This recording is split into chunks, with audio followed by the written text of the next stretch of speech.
Padre, del Hijo, del Espíritu Santo. Amén. Queridos hermanos, ¿qué pasa el momento de la muerte? ¿Qué pasa? La muerte, ustedes saben, es consecuencia del pecado original. Si nuestros primeros padres hubieran hecho caso a Dios, bien no habría muerte. Después de muchos años en el paraíso terrenal, sin morir, sin sufrir, sin pena, sin dolor, bien como un sueño, alma y cuerpo iban a subirse al paraíso celestial. Pero hubo pecado y la muerte entró en el mundo, y sufrimiento y penas, dolores. Ahora, ¿qué pasa con la muerte? Lo que llamamos muerte, ¿qué es en lo concreto? El ser humano no es como un animal que muere y se acabó.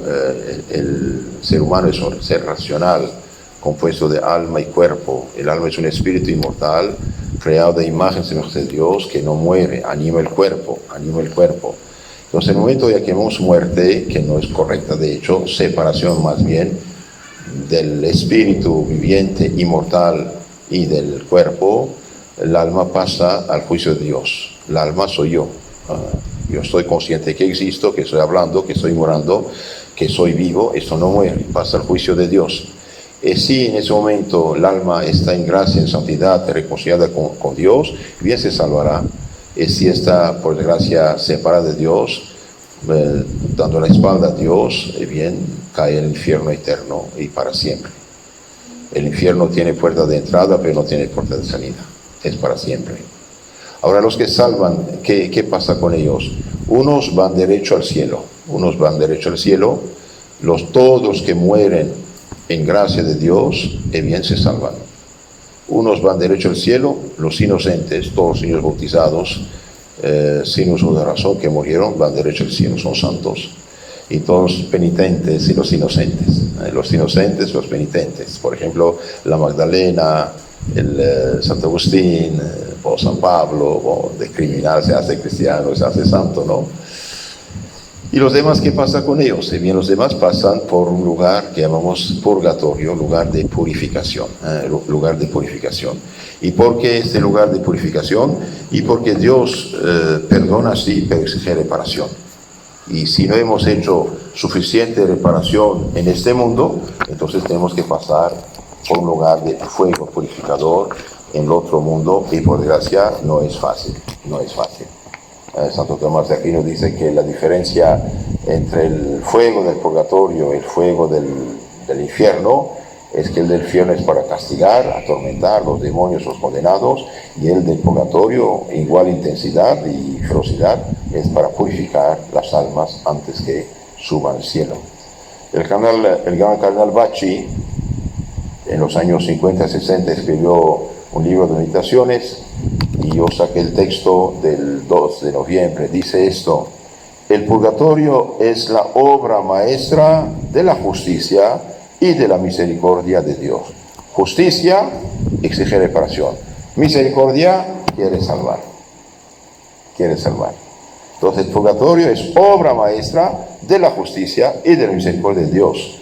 San Juan, en el Apocalipsis, nos dice que nada manchado puede entrar en la Jerusalén celeste, es decir, en el paraíso. Capítulo 21, 27. Nada de manchado puede entrar en la Jerusalén celeste. Pocas son, sin embargo, las almas privilegiadas que llegan al momento supremo de la muerte con la inocencia bautismal.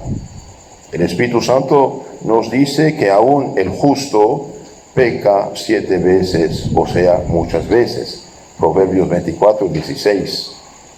Todos faltamos y nos manchamos con muchas culpas, si no mortales, por lo menos veniales, que nos ensucian. Nuestro Señor dijo, por una palabra ociosa darán cuentas a Dios. Es cierto que con el arrepentimiento y con los sacramentos podemos obtener el perdón de la misericordia divina, pero queda siempre la pena temporal que pagar. Dios perdona, dijimos, pero exige reparación. Para ello no es suficiente la pequeña penitencia que nos impone el confesor y las pocas penitencias y mortificaciones que nosotros mismos hacemos voluntariamente. Además, ¿quién nos asegura que en el momento de la muerte podemos lavar todas las culpas, aún veniales, con una buena confesión. Desgraciadamente, aun cuando, como esperamos, nos presentemos delante del tribunal de Dios sin culpas graves, tendremos todavía muchas deudas que pagar y muchas imperfecciones que purificar. Y entonces, ¿qué hacemos? ¿Qué pasa? La justicia de Dios no nos puede admitir, imperfectos como estamos y manchados, a la aventuranza eterna, al goce purísimo de la visión. ¿Nos rechazará entonces como rechaza de sí a quienes mueren pecado mortal y son condenados al fuego eterno? Bien, no. Si la justicia de Dios es infinita, también lo es su misericordia.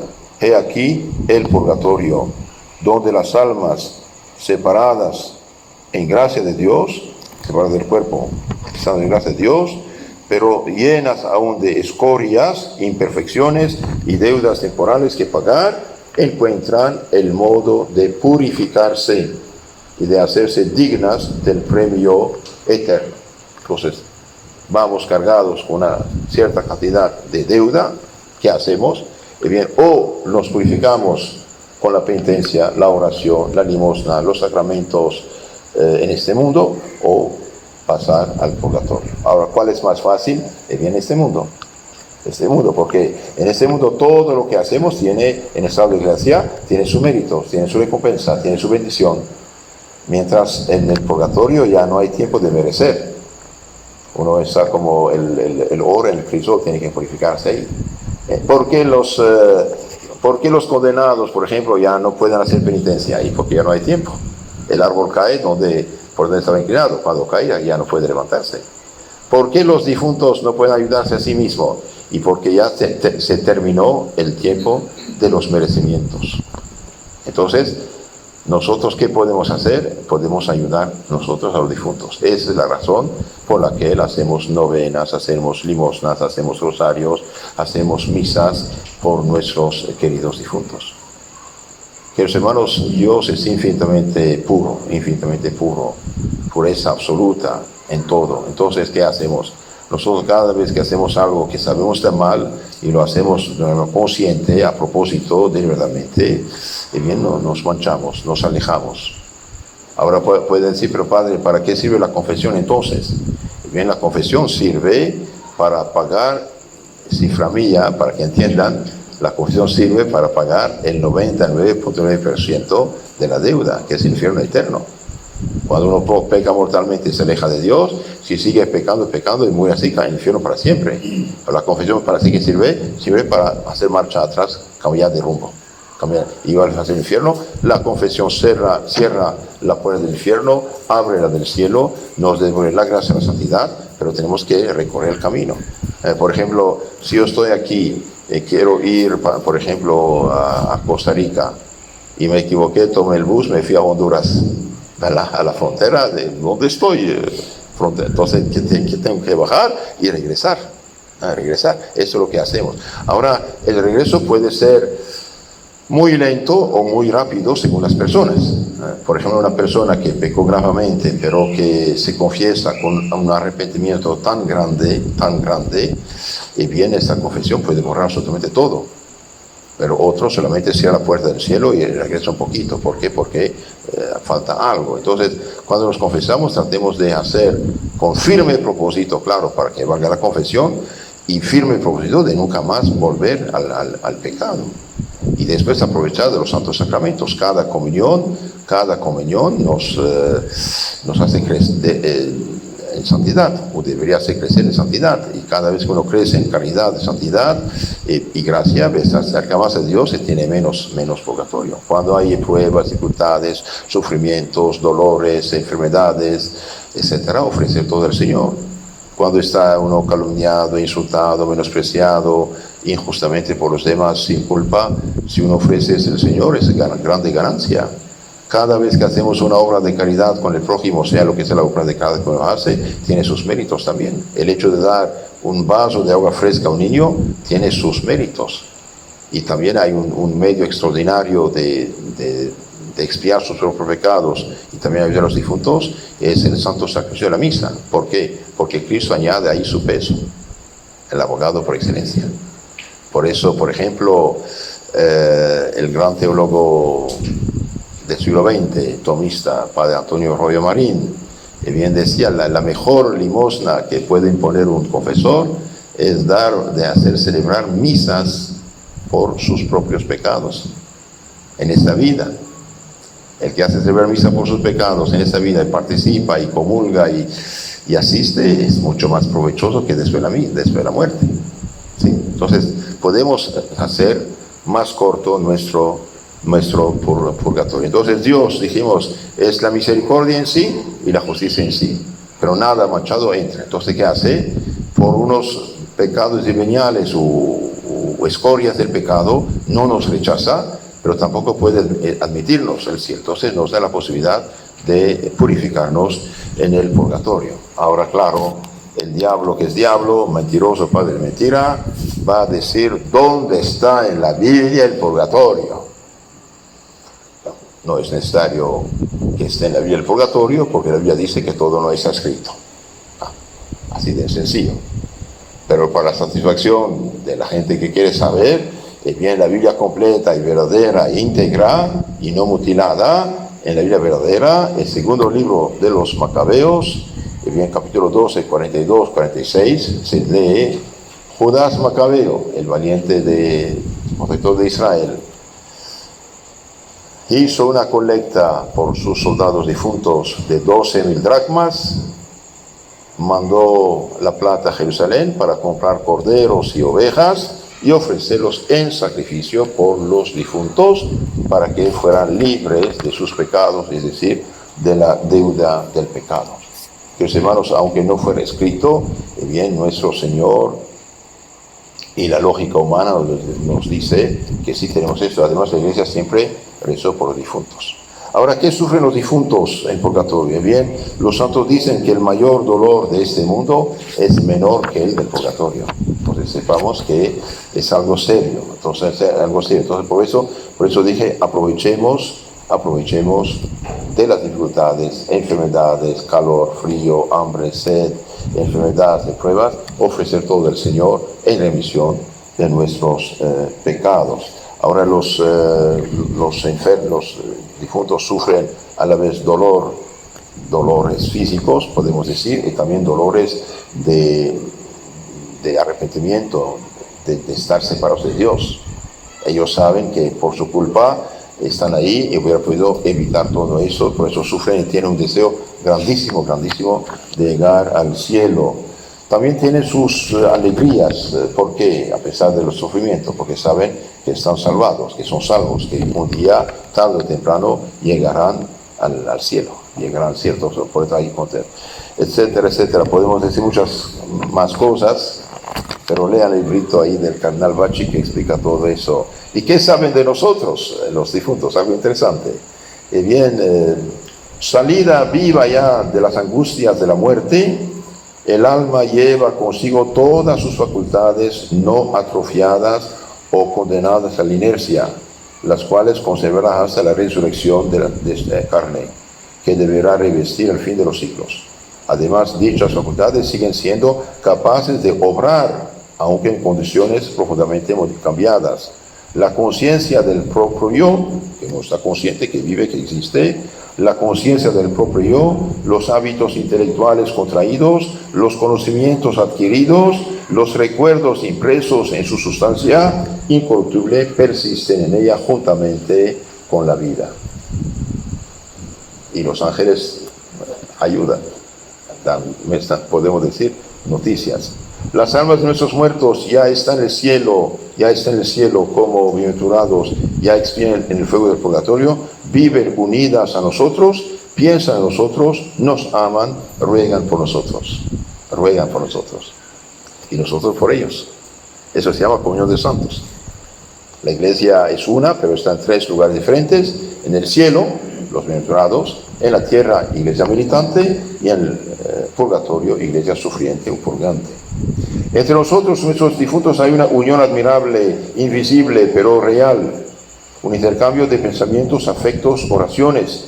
Se dan todos los elementos de una amistad verdadera y eterna.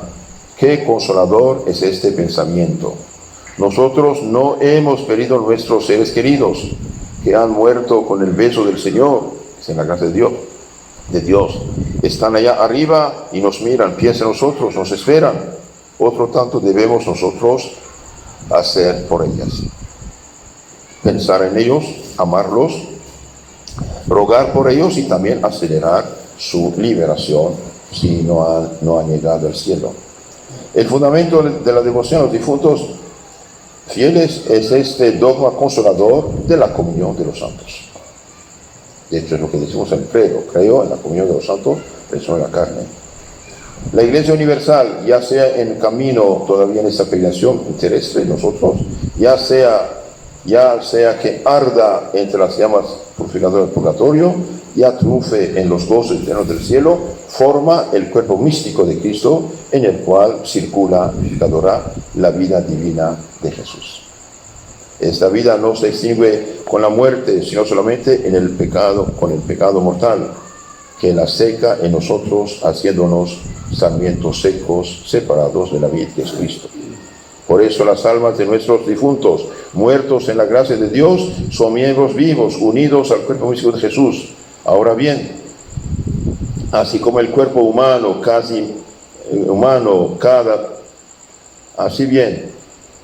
en el cuerpo humano, cada miembro no vive una vida separada, sino unida y ordenada al bien de todo el cuerpo, igualmente en el cuerpo místico de Jesús, todos los miembros ya pertenecen a los viadores, a nosotros en este mundo de exilio terrestre, y a las almas purgantes o a los bienaventurados del cielo, deben ayudarse mutuamente de modo que cooperen al bien común en nuestro Señor Jesucristo. Entonces, que hermanos, realmente es algo hermoso de saber que nuestros difuntos viven, son vivientes, nos aman, nos conocen, nosotros podemos ayudarlos. Y una vez que suben al cielo, ellos hacen 100 veces más para nosotros. Todo esto ciertamente lo hacen los bienaventurados en el cielo y nuestros fieles difuntos en el purgatorio. Pero el sentido común quiere también que lo hagamos nosotros, manteniéndonos unidos por el amor, el ofrecimiento, la plegaria a nuestros difuntos. Recordemos, sin embargo, que esto se nos hace imposible si caemos en pecado mortal y extinguimos en nosotros la vida divina, esa vida sobrenatural que circula en el cuerpo místico de Cristo. Por eso todo cristiano que está en pecado mortal es como una rama seca, pero no circula la vida. Por eso el diablo y sus secuaces impulsan el pecado bajo todas las formas posibles para que las almas se pierdan. Y hoy, por gracia, hay una inconsciencia de la parte de muchos católicos, como si no tuviera fe, como si fuera todo natural. Todo cristiano en ese momento que vive en pecado mortal, pecado grave de unión libre, de homosexualismo, de borrachera, de ladrón, de droga, de adulterio, de fornicación, de inmoralidad, de supersticiones, de brujería, hechicería, eso, aquello, y todos los que han abandonado la fe católica están en pecado mortal. Cuidado, todos estos disque hermanos separados, pero están en pecado mortal de apostasía. Abandonar la fe católica para formar un culto disque cristiano falso, fundar una iglesia o hacerse miembro de cualquier secta es pecado mortal, peor que haber matado 10.000 personas. No es cualquier cosa.